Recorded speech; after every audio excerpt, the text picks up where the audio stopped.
Welcome to InterPartyConflict, the podcast where we answer your questions so you can have the best tabletop gaming experience possible. My name is Gabe. My name is Jeff. And we're going to answer your questions today. But first, I have a question. Jeff. Yeah? How are you doing today? Doing pretty good.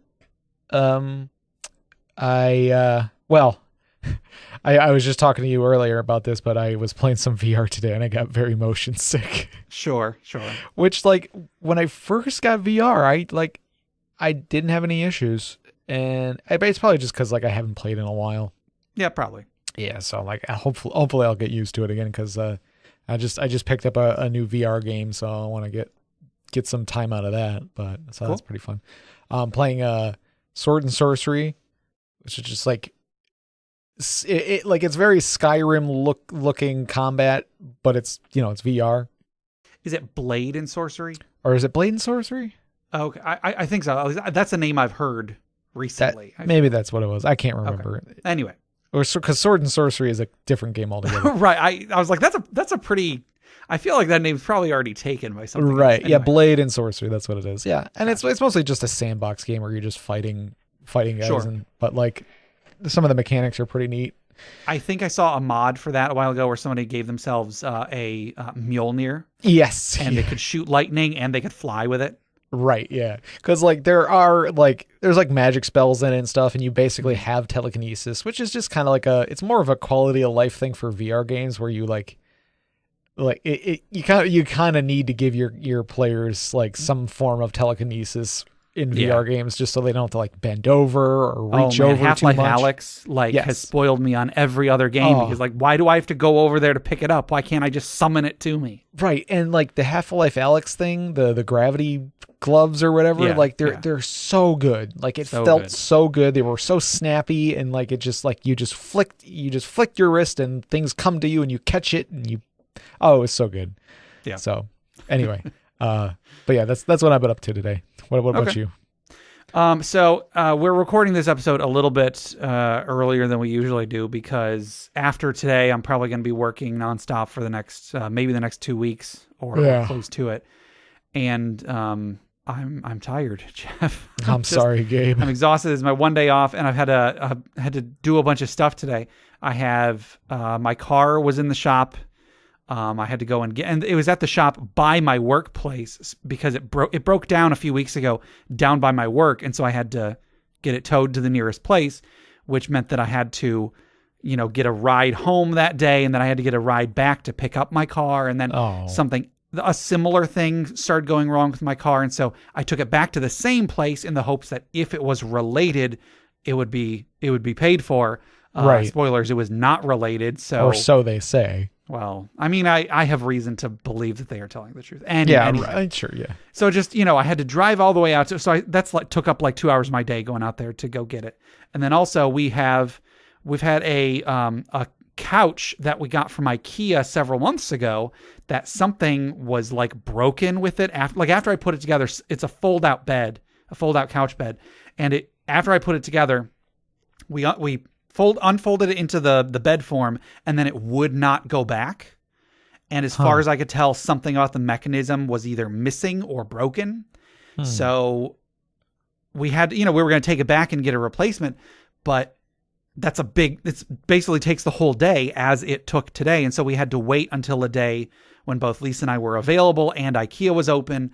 And so anyway, half of my day so far has been going to get my car that we then have a car to transport this couch. Yeah. And then transport the couch and then, goodness.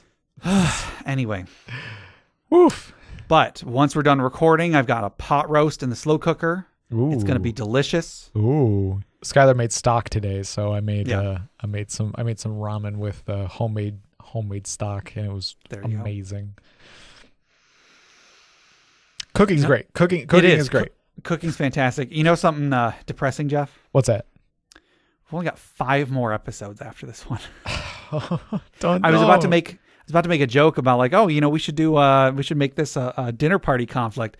But then I was like, but we only have 5 episodes left. We don't want to make left. One of those last 5 a dinner party conflict unless people are really wanting it. I mean, I wouldn't mind. Heck, we could always do like a quick little mini-sode, like just to throw out like one question. We what's your favorite food? Whatever. Right. But we do have some fun stuff planned for the upcoming 5 episodes. So stay tuned, listeners. Anyway, I guess that's all I got going on. I'm just exhausted and eager to do an episode of this podcast.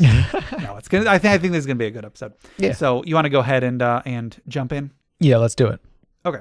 So Jeff, you find yourself on a ship in rough seas. Oh. The boat that you're on says IPC whale watching.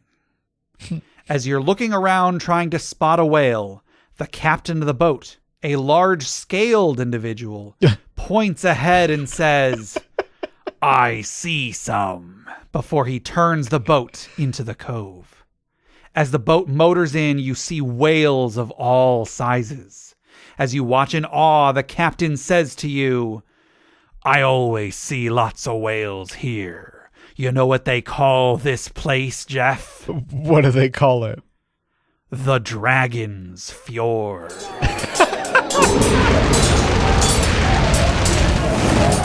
So that intro was submitted by Carl L. a very long time ago, actually. Sorry, Carl. I mean, I don't need to apologize. We get to stuff at our own pace. So Carl submitted that. He also submitted today's item via email. And today's item is the Storm Lord Sextant. It's a rare item. Now, of course, Jeff, get your mind out of the gutter. A sextant is a device that, sailors or whatever would use to chart where they are based on, looking. Like, it's a little thing you look at the stars and you line it up with the latitude or longitude or whatever. Mm-hmm. Anyway, so this sextant appears like any other sextant, with the exception of unknown constellations carved into the body. This sextant can be used for navigation even on stormy days. Oh. When you look through the lenses of this sextant, you will see the stars and constellations as if projected on the clouds. These stars are entirely accurate, and you'll even notice constellations you normally can't see with the naked eye. That's really cool. So that's, that's all it does. Mechanically speaking, it's not particularly powerful. I mean, it helps you navigate. Doesn't necessarily have any game mechanics tied to that. Right. However, hey, we could come up with any particular benefits that somebody might get based on knowing the stars, based on knowing where they are. What are some sort of benefits that you think that might bestow upon them? Well, honestly, what I like most about this is that it's like unknown constellations. So this is a sextant that was used by a different civilization. Okay. Because constellations aren't universal. Like, they're just whatever a group of people decided that shape of stars looked like. Sure. And so I like the idea of you finding a sextant that points out constellations that you don't know, that you don't recognize those constellations. Yeah. But yeah, being able to know the stars. I mean, other than navigation, I mean, there's a lot of lore things you could do with it. There's a lot of I don't know, there's a lot of more flavor wise. There's a lot of stuff you can do with it. Sure. A lot of world building you can do with that. Puzzles and stuff. You can set up a lot of cool puzzles that have to do with the positioning of the stars. Yeah. And having your characters be able to know where the stars are at basically at any time. Sure. Because I imagine this kind of functions like a little mini planetarium projector. Kind of, yeah.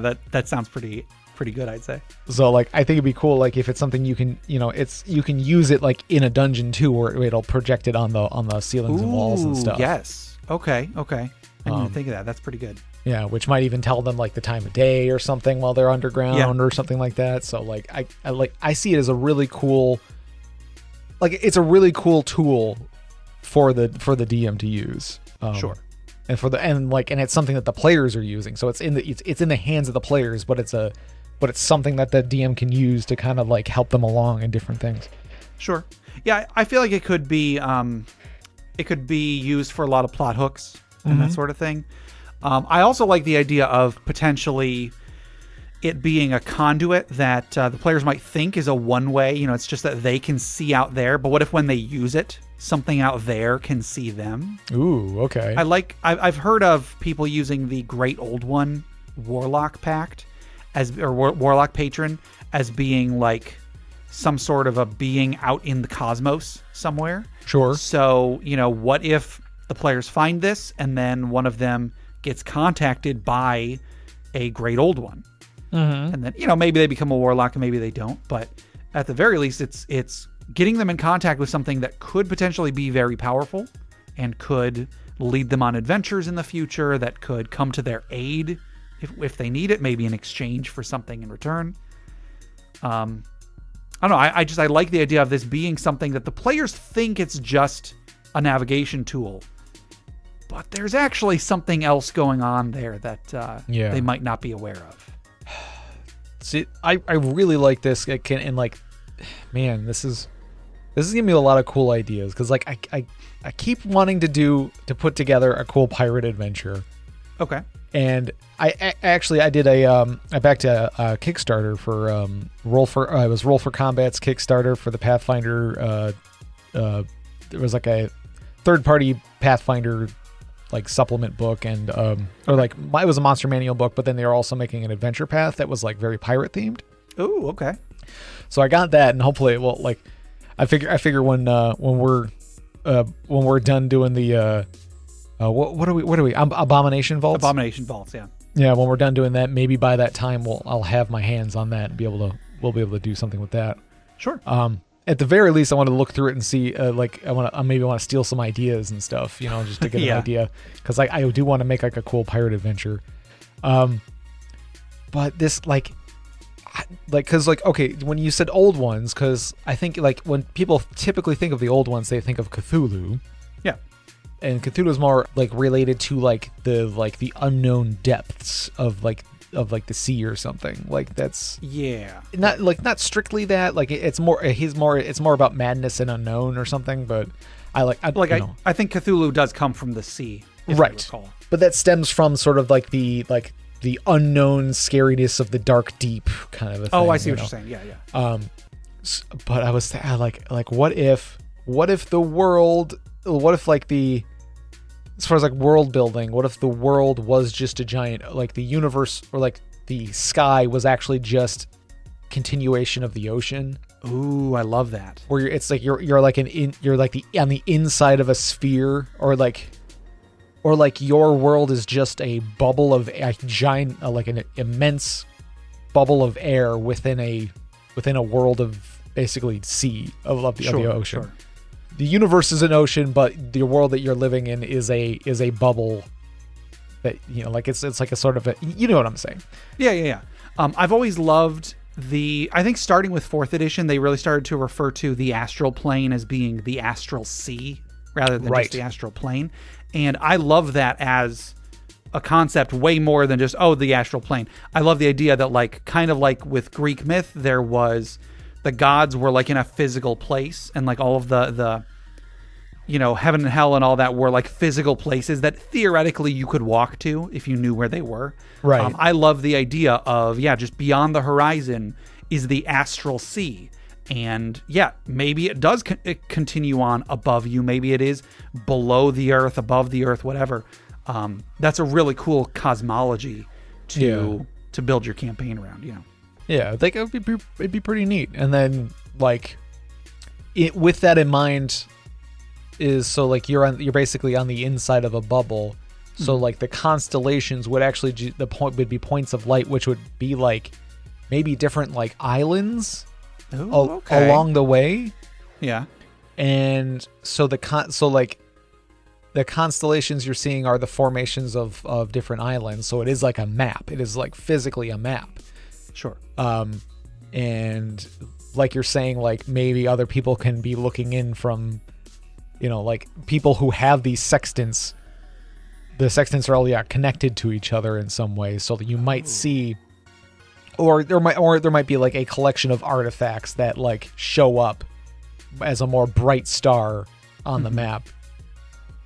I don't know. I'm just thinking of a lot of neat ideas to use this. Like, I really like this item. I love the theming of it. I think it's really cool. Cool. And it's very simple, but it's just I like what you can do with it. Sure, I agree 100%. Yeah. I don't really have much else to say. Whether it should be a rare item or something else, kind of like what we did last week. We were talking about how the item in question wasn't really an artifact mechanically, but like story-wise it was. Right, yeah. You could view this one in the same way. Mechanically, I would say it's like kind of just like a common item. It's not even necessarily uncommon. Like it's mechanically, it's there's not much to it, but right. Actual rarity-wise or story-wise, I think it could be a rare item, depending on if that's how you're dealing with magic items. Right, yeah. Yeah. As far as like, because again, the rarity thing is more just a gauge for like the kind, like what you should be giving your players at certain levels and things like that. Whereas this is obviously something you want to just give to your players because you want them to have it. So you just give it, so it doesn't really matter what rarity it is. Mm-hmm. Because this is more of a story tool than it is like a combat tool. So sure. Okay, well, yeah, like I said, I don't have much else, so I think that'll do it for the Dragon's Hoard today. Once again, that was the Stormlord Sextant, submitted by Carl L. via email. Thank you very much, Carl. Jeff, if anybody else wanted to submit magic items for the Dragon's Hoard, or questions for our main segment, or stories for the Funeral Pyre or Retirement Village, like we said, there's not many opportunities left, but we're always happy to take them. How would they get those to us?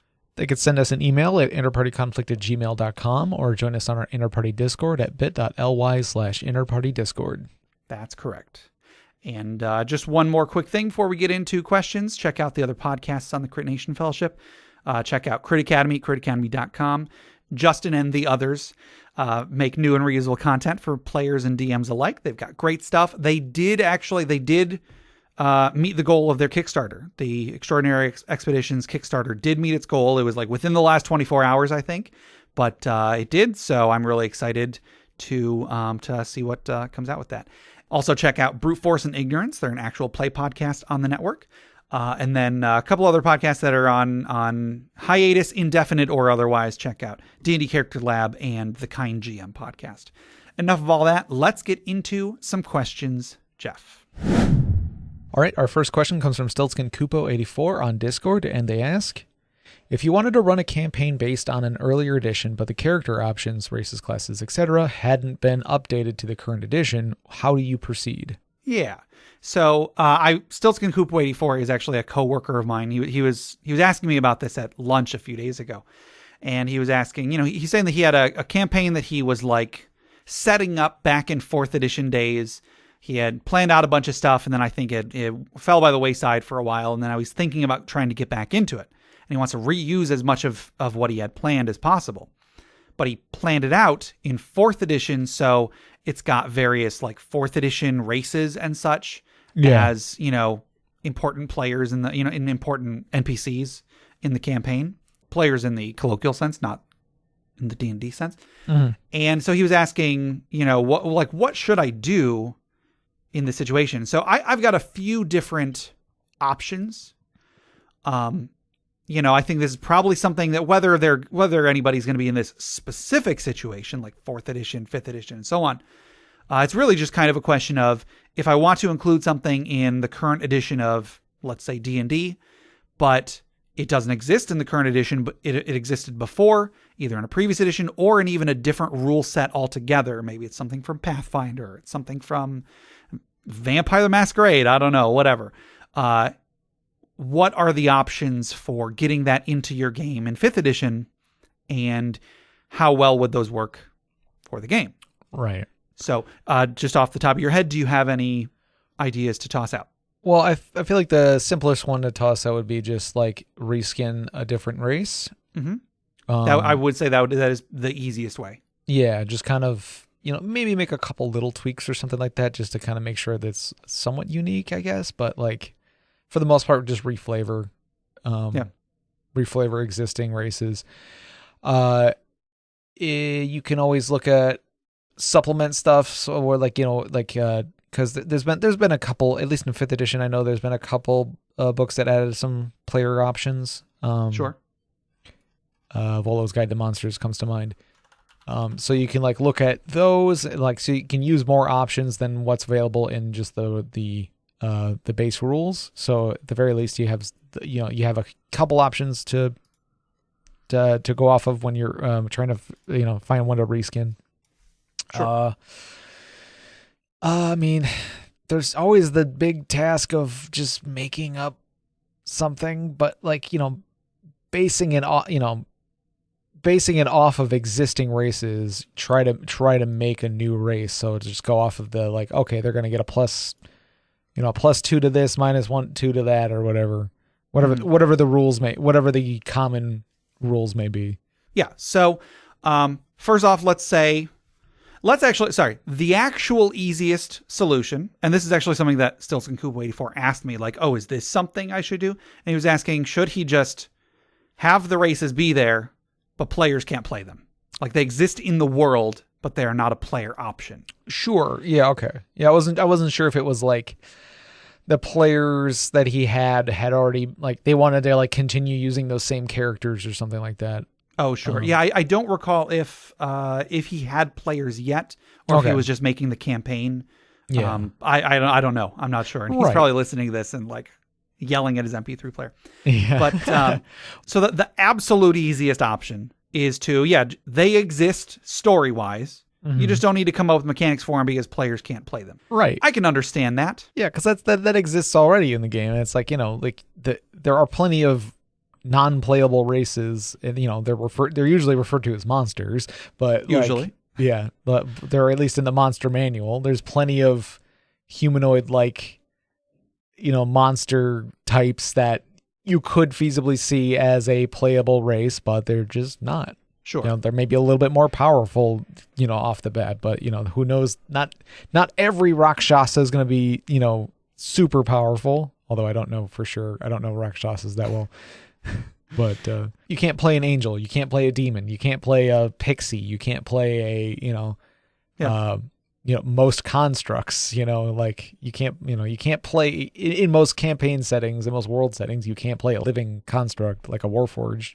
Yeah, like I'll sort of pull from the experience of when we did our Dawn of Worlds game, and then we made our Roll20 our Patreon Roll20 campaign based on it. Oh, sure, yeah. We were creating races kind of whole hog. I did not limit anybody to only making things that existed in D&D. Mm-hmm. And then after we made the world, I then had to sit down and say, okay, of the races that we made, are there any that are easy analogs for existing races? And so, okay, this one, and this one.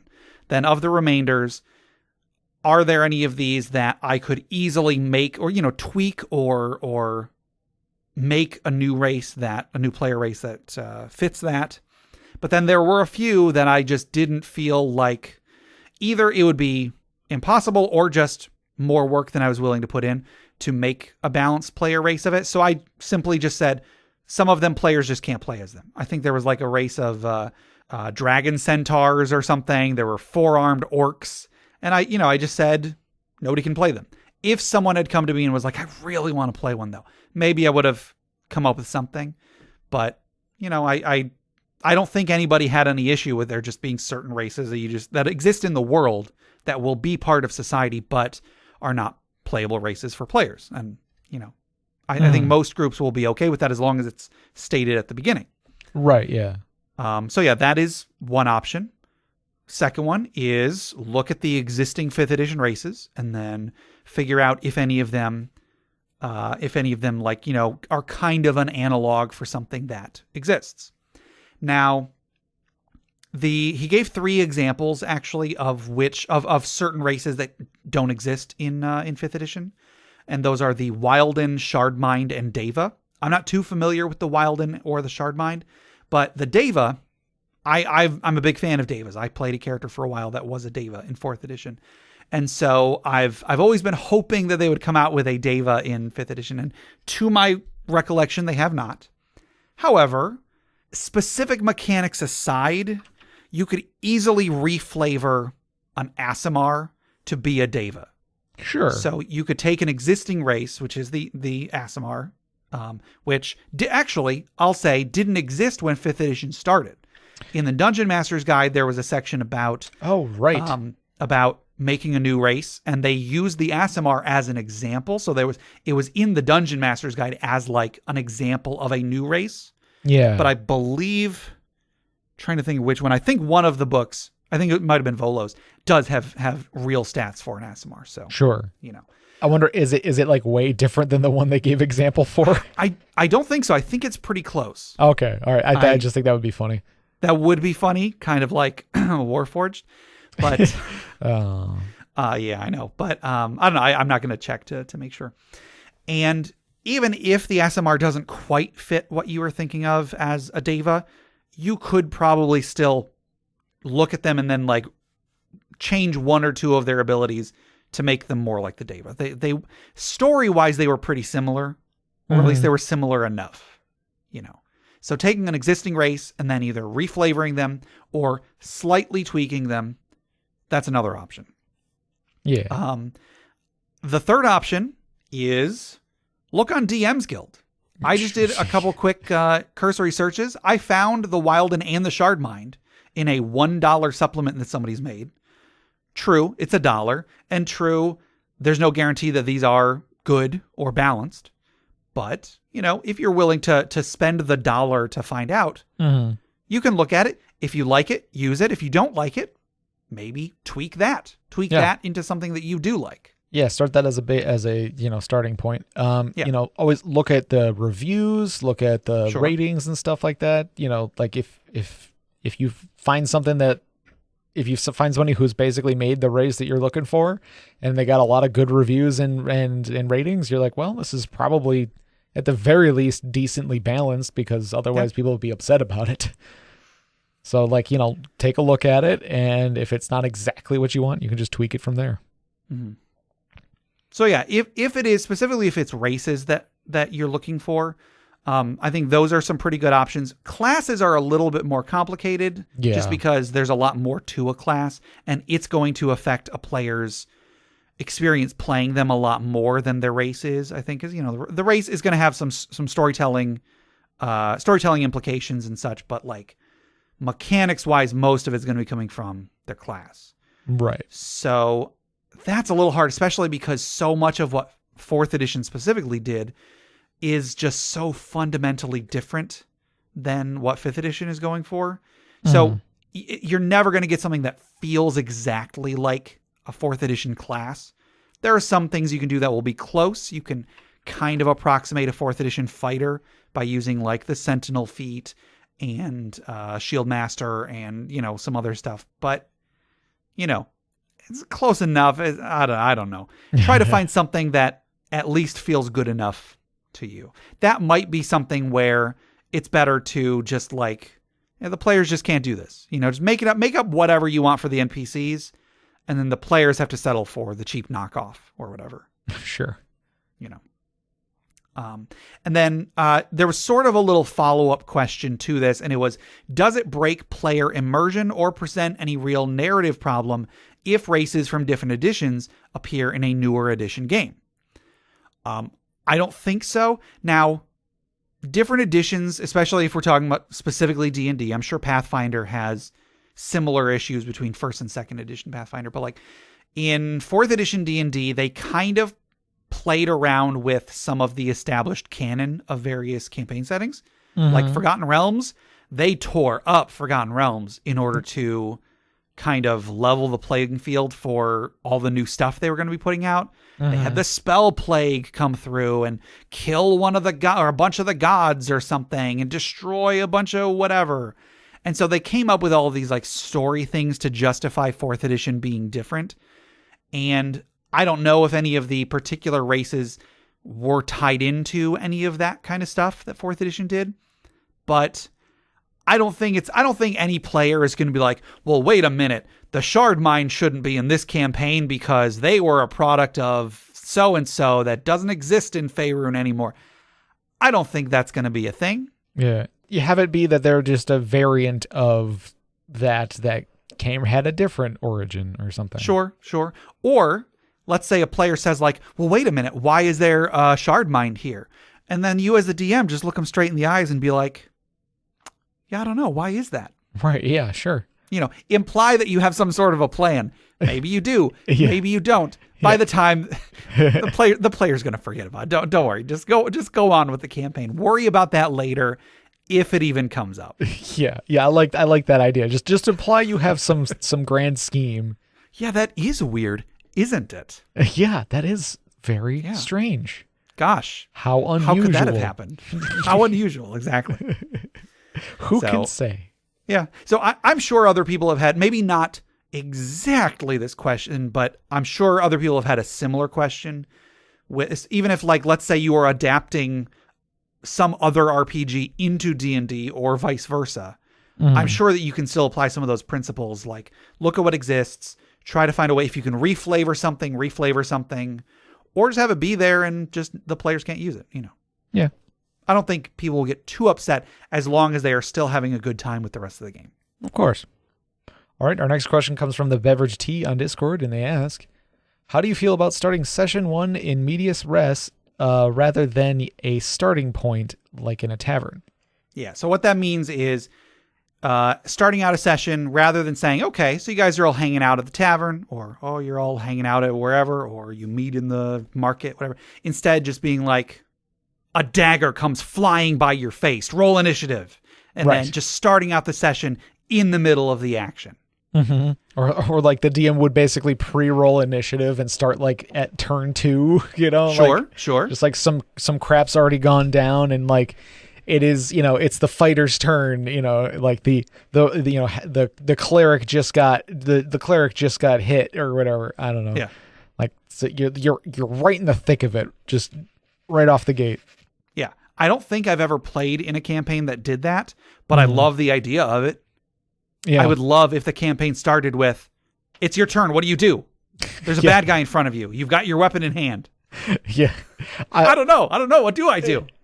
I mean, there's always that like that thought of like, okay, like how do I get all my players together? Like, what's the justification for everybody being in a group? Like, just throw them in a battle immediately and just be like, well, okay.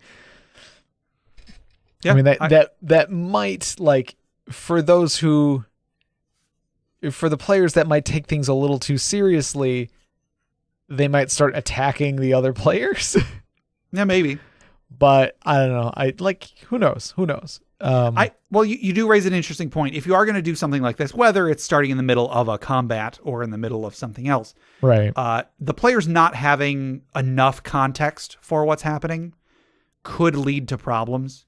Mm-hmm. So you do want to make sure that the players have enough information to accurately, do whatever their first action is.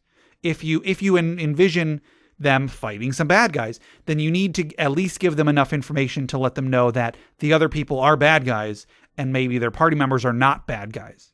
Right. Have it be an obvious enemy, like, zombies or, just something that's like very, very obvious. Like, you're in a tavern. It's not just a brawl amongst everybody. It is the tavern has been attacked by kobolds or something. Sure. I didn't even think I was going to bring this up, but I will bring this up for this. I've brought up many times the podcast, The Film Reroll. It's a podcast where they play GURPS, but they take movies and then adapt them into role-playing games. They, around the end of last year, beginning of this year, they were doing a very, very ambitious project. They took the movie Memento and then played that out as an RPG. For anyone who's not familiar with the movie Memento, it is a movie about a man with short-term memory loss. And the way that it's done, the way that it's gotten across to the viewer is you're watching the movie in reverse order. So every scene, the viewer and the main character don't know how he got to where he is until the next scene. They see the lead up to that scene.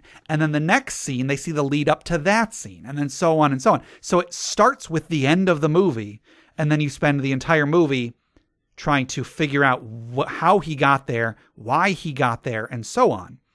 And because the character, he will just sometimes just randomly phase out of his memory, and he won't have any memory of what he was doing a minute ago. There's a point in the movie, for example, he's being chased by a guy who's shooting at him, and he comes to in the middle of this fight, in the middle of this chase, and he doesn't know what's going on. He thinks he's the one chasing the other guy, and so he starts running at him until the guy starts firing at him. And he's like, whoa, I don't want to go there. And then he turns around and goes the other way. Similarly, when they were doing the film reroll, we're doing their version of it, the podcast is played backwards. So when you listen to it, you are hearing the last scene of the game. So for the listener, that is how they get it across. But additionally, they can't have the players knowing what happened immediately previous.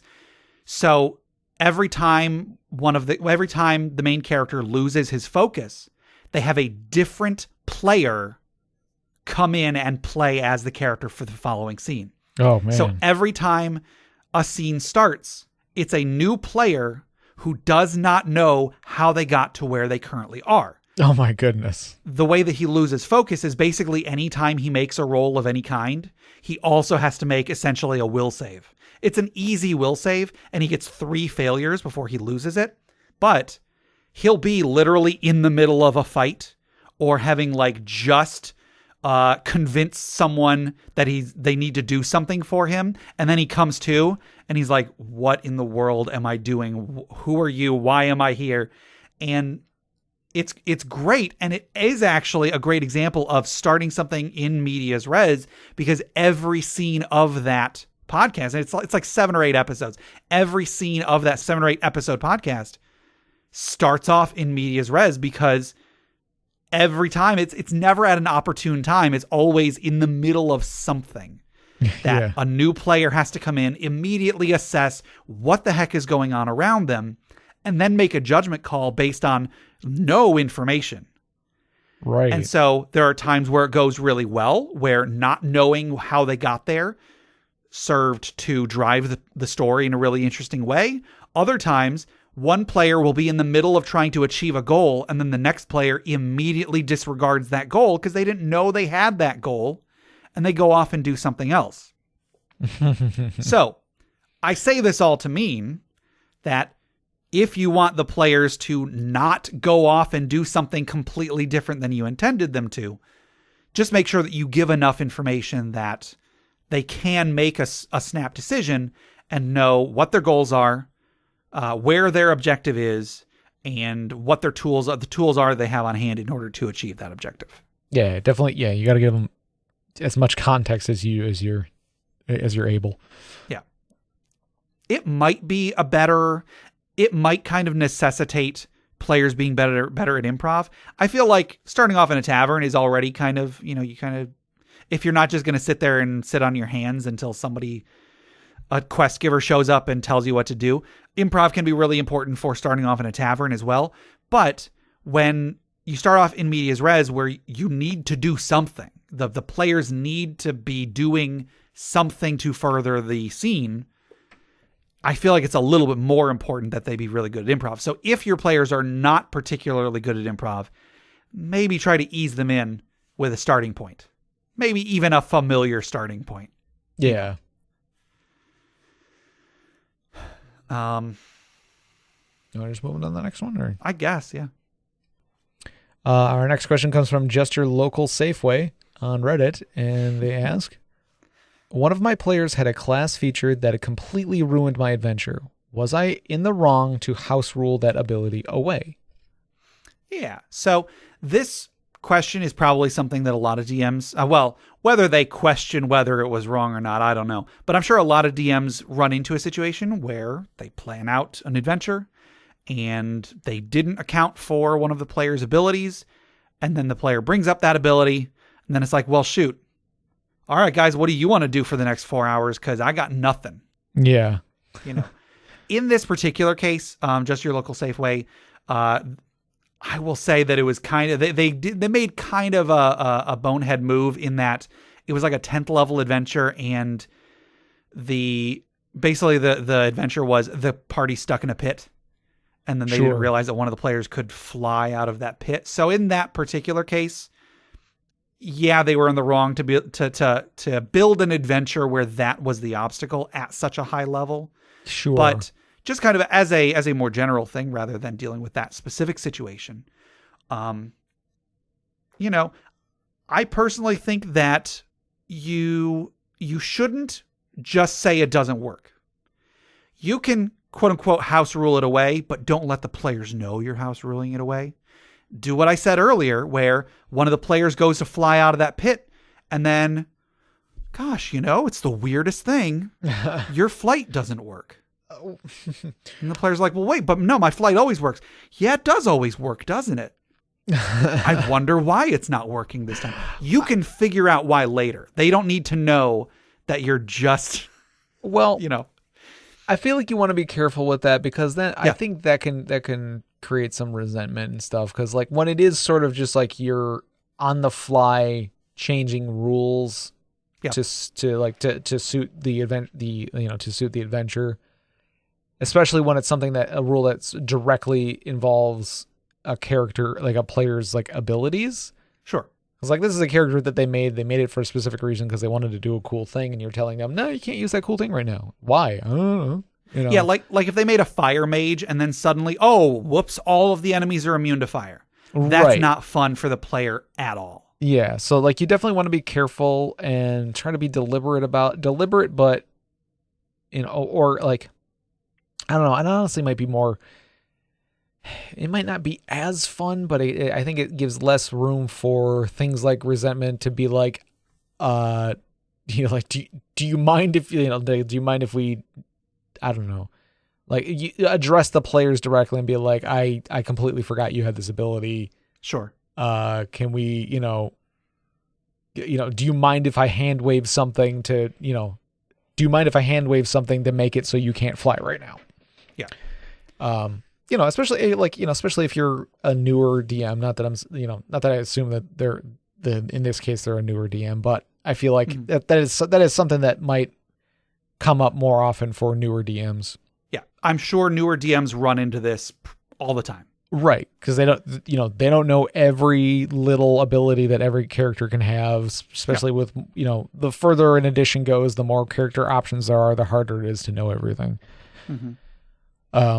I feel like it is one of those like, oh crap, I forgot you can fly, and I had this whole thing designed. Do you guys mind if I hand wave something real quick and make it so you can't get out of here quite so easy? I promise there's a way to get out, or like, I promise this will still be fun. I just need, I feel like you can usually try to do that for most groups. Sure. Probably if you can't think of a creative and fun way to get around it or to account for it, probably the most mature thing, is to just tell the players, okay, I really biffed this one. I did not realize that you had that ability. Talk to them, see what they think. I'm sure players might be a little bit disappointed, but will understand. I don't think anybody's ever gone their entire life without running into a situation like that. In some way. And so let me, I guess, amend what I was saying earlier about like taking away abilities on the fly. I'm not saying you should. If you were to do the like, oh yeah, gosh, I don't know why it's not working. You kind of have to have you have to come up with something really good to justify it, or it is going to feel like you're just making it up, and it's going to feel like a bad move on the DM's part. Yeah. You don't want it to feel like you're screwing over that player in particular. Sure. So, if you can, depending on what the ability is, of course, the example again was flight, but like I'm sure there are other abilities that people have run into. Depending on the ability, there's always something that counters it. There's no ability that can't be countered by something. If the example is flight and the players are trying to climb, use it to fly out of a pit, there can be other flying creatures that when they see one of the party members is flying, they fly over and they knock them back down, or they cast Dispel Magic on them, or whatever. Dispel Magic is something that is kind of designed for exactly that. Mm-hmm. For buffs, you can get rid of buffs. For items, you can, for items or for weapons and such, there are things that you can do to either destroy or take them away. Again, that's not necessarily fun for the players. so we use those sparingly. But here's another thing. Here's a thing that I'm sure is it's probably not always going to be an option, but it's an option more often than you think, and that's let them win. Let them do it. Yeah. The players are okay. If the adventure is built around them being stuck in a pit, they may, in 5 years, look back and be like, oh man, do you guys remember that time we were stuck in that pit?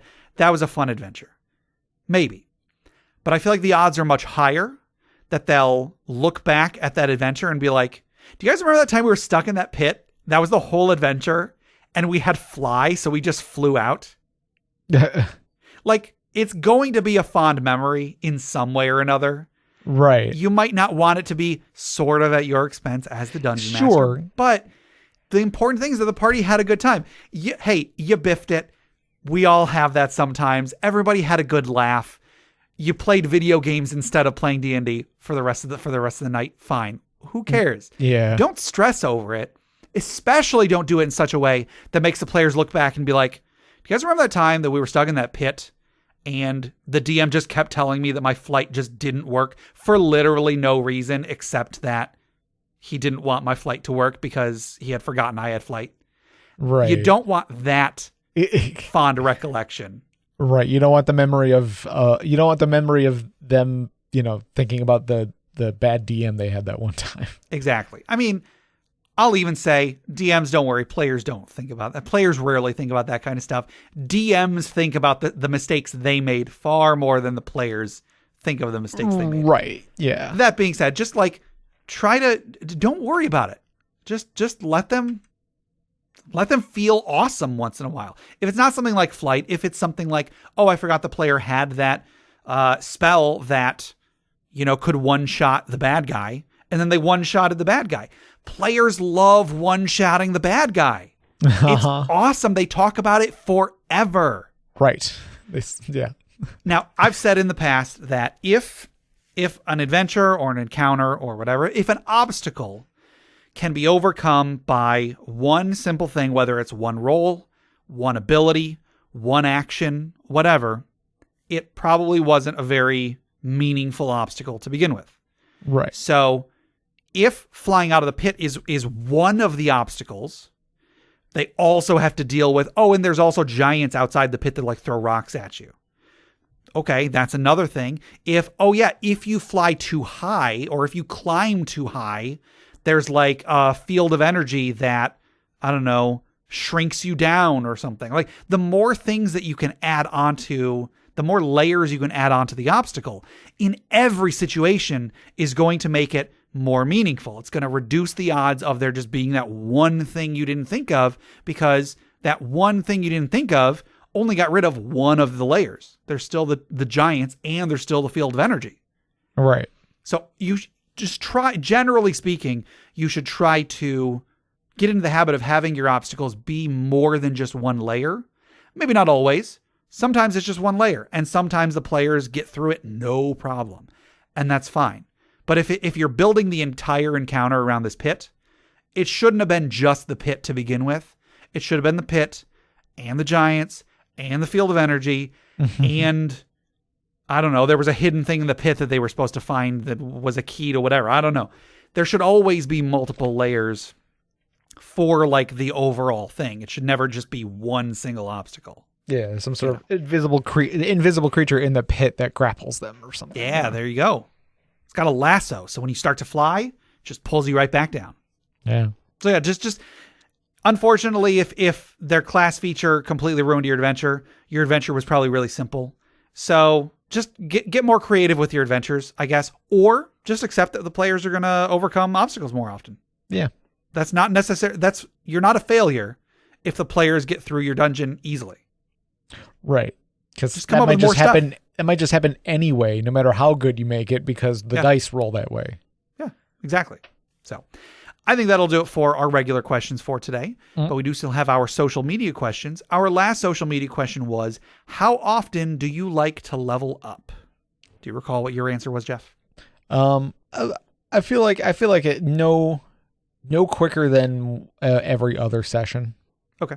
But even if it's like every third session, or just it really depends on milestones and experience or something like that. But I feel like no faster than every other session. Sure. I think I said I would say either every second or third session. I think leveling up relatively quickly is preferable, but if the game's fun, I'm leveling up is probably on like the fourth or fifth of the things I'm interested in. Yeah, it's like, as somebody who likes to build characters, 20 levels ahead, like sure. A lot of times I'm excited to get to specific levels, and so I'm like, ooh, I want to level up to. I can't wait till I get to this level or whatever. So I'm eager, but I feel like once I get that like signature ability that I'm looking for, I'm like, I could just play at the same level forever. It doesn't really matter. Yeah, that's a good point. So I feel like early on I'm like, all right, can we just level up, please? But then like as I get to like the mid early to mid late at levels, I'm like, whatever. Let's just keep playing. Adventure time. I don't think I've ever run a first level adventure where I didn't have the players level up to second level by the end of the first session. Mm-hmm. I could be wrong, but like I feel like that's usually a conscious thought on my mind is like, we need to get them out of level 1. Right. Either that or I just don't start them at level 1.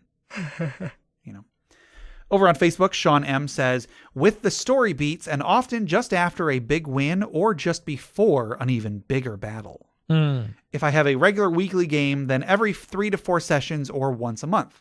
Give you a chance to flex different character muscles and keep things interesting. Yeah. Making sure that the players have time to use their abilities, I think, is something you said last week, Jeff. Or right. Last time. Yeah, I think that's important.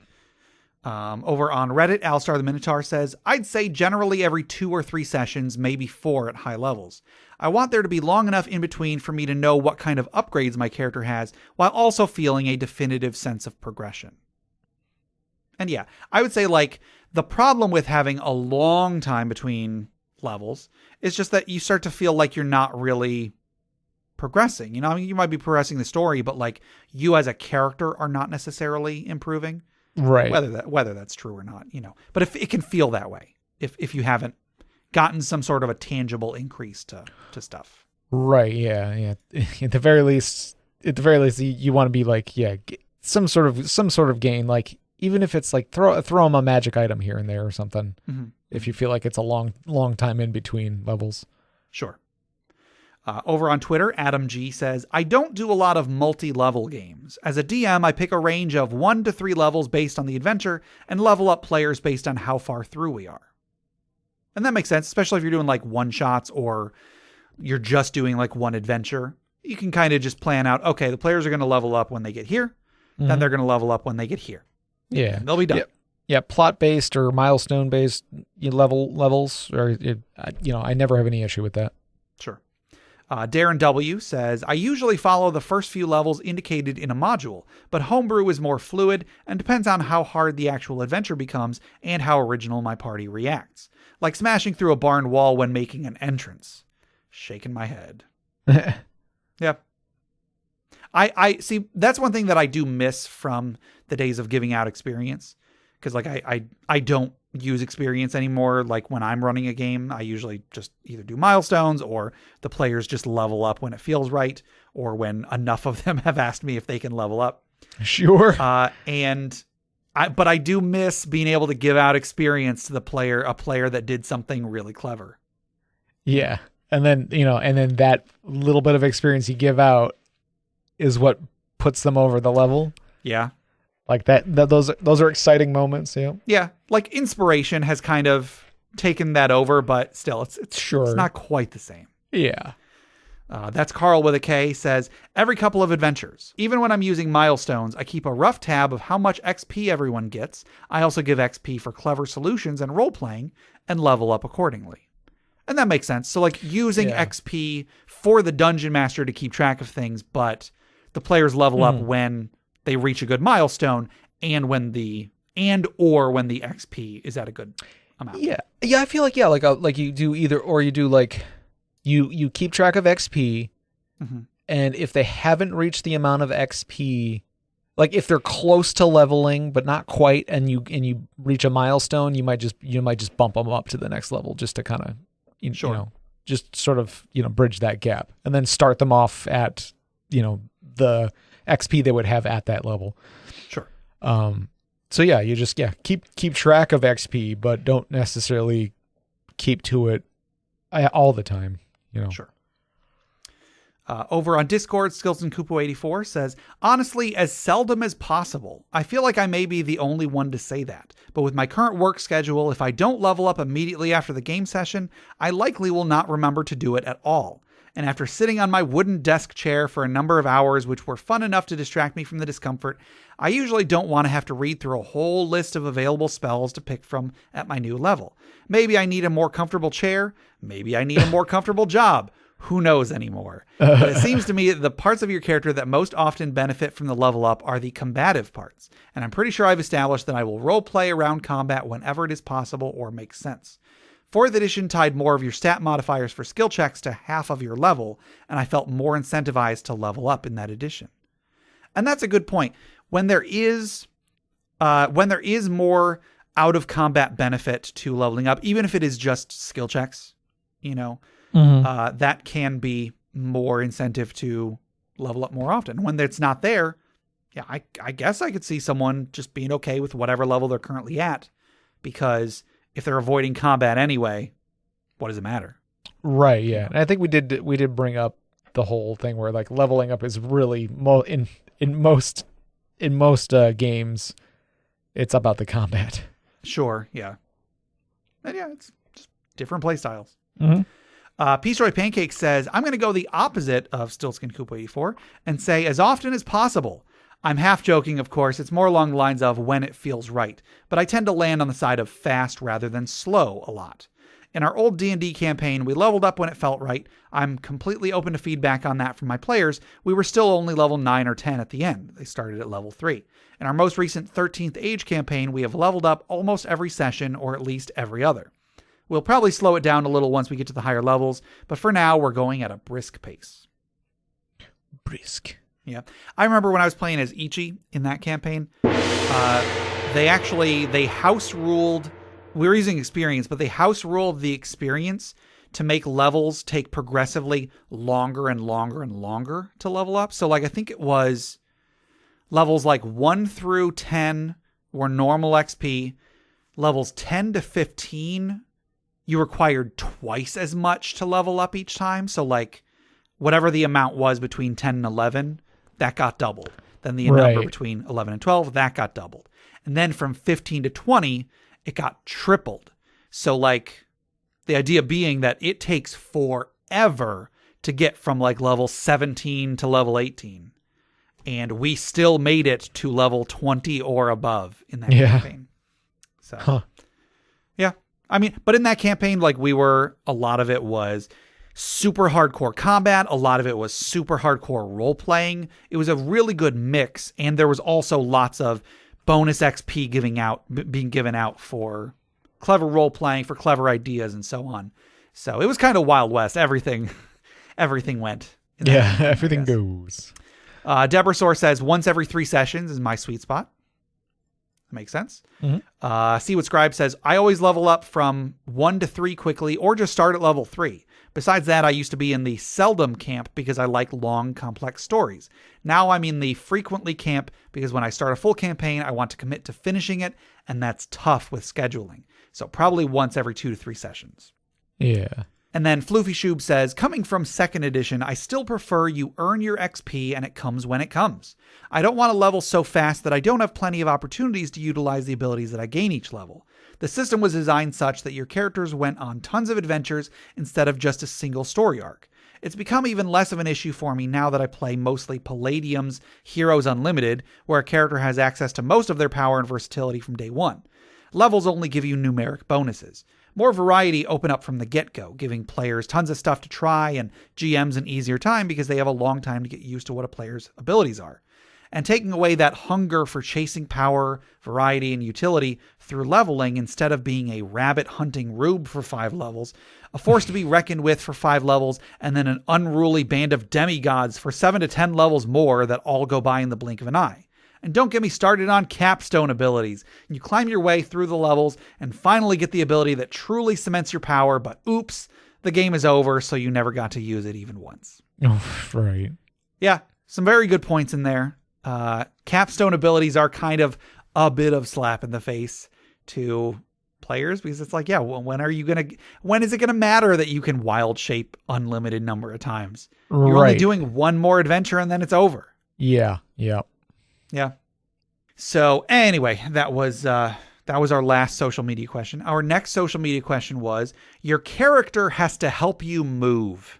Are they gonna help you, hinder you, or something else entirely? This is not at all inspired by the fact that I had to take apart a couch and transport a couch and then transport a new couch in boxes back to my house today. I'll just say that my character is big and strong, so she would help me a lot. Right. How about you, Jeff? I don't know. Krill helping me move. He might. He might actually help. Yeah, you know what? No, I'd say it'd be pretty good because Krill's good at climbing, so I don't know, maybe he can like help me like hang stuff up or get stuff upstairs or something easily. Sure. So yeah, get up in that crawl space. Right. Yeah. So yeah, I'd say maybe it'd be more of a help than a hindrance, but okay. It might be awkward. Fair enough. He's got a tail, so who knows? Maybe that would get in the way. Yeah, who knows? Probably step on it a couple times by mistake. Oh, no. Yeah. All right. Well, that'll do it for our questions for today. But before we close out, let's wind down. Let's relax. Let's take a deep breath. Let's remember those who have come before us, who have given their lives that we may have a better world to live in, as we toss another log onto the funeral pyre.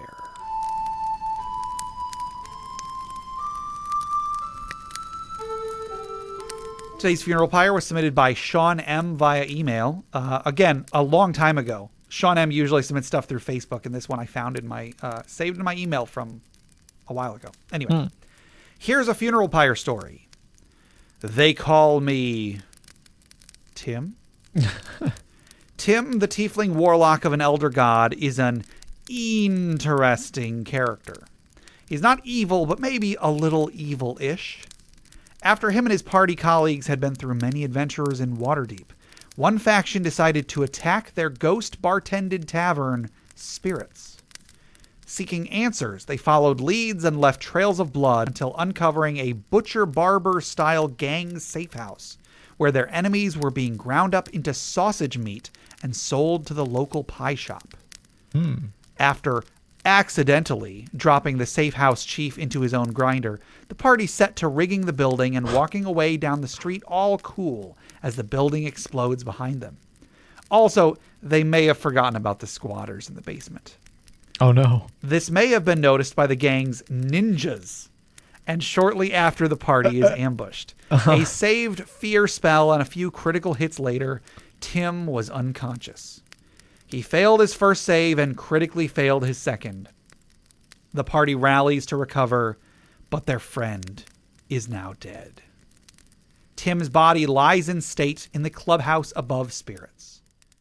Now here's the thing. Early in Tim's life, he was an expelled wizard school student. A janitor died. I'll leave it at that. He kept an interest in taboo knowledge, and while at home working on a ritual, he was pulled into a portal. He recalls nothing but glimpses of things like non-Euclidean space and horrors I would dare not describe, for you surely would go mad. He exited the portal unaware of where his apartment was, and with 60 years added to his life. He used to be 26. This is when he made new friends. Well, after lying in state for some time, the party decided to mourn him with a wake. At this time, the body suddenly disappears in blue smoke, and a portal opens up, and out walks a 46-year-old Tim with no knowledge of his other self's history with the party. The party explains everything, and after a time, he became comfortable with them, including getting to know his pet familiar gazer, Yogg. One day there may be a retirement village story for Tim. It may involve reaching an age where he suddenly vanishes to fulfill his past/future self's history. Well, all right. Oh boy, that was a roller coaster. Yeah, that was pretty. I guess. Yeah, that was neat. So I don't really have a great send off. Let's just raise a glass in memory of Tim and tell him good luck in the future/past. Clink. All right, that'll do it for today.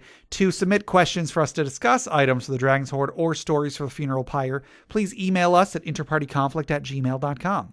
For show notes, links to media mentioned on the show, and running lists of questions and magic items, go to interpartyconflict.com. Join the discussion on social media. We're on Facebook, we're on Reddit, we're on our Interparty Discord, we're on Twitter @InPartyConflict. Check those out for our weekly social media questions. Your answers might end up on the show. You can find us on the podcatcher of your choice. We are on iTunes, Google Play Music, Stitcher, YouTube, Spotify, anywhere you download podcasts. Please rate, review, subscribe, or just tell a friend. We no longer have the top tiers of our Patreon, but if you want to just give like $1 and get a ton of our backlog of bonus content, go for it. Every little bit helps, and I want everybody to be able to listen to all this stuff, so go check it out. Jeff, tell us about FriendQuest. FriendQuest is a YouTube channel where you can watch us play video games. There you go. Also, if you head over to bit.ly/InterPartyConflict, you can tell us what some of your favorite memories were of the podcast. And if you do, you'll get 2 free printable board games, courtesy of the great people over at hollandspiel.com. And our music is made by Boxcat Games from Nameless the Hacker's RPG. So, Jeff, until next time. What is this? Does this say second star on the left and straight on till Christmas? What the heck does that mean?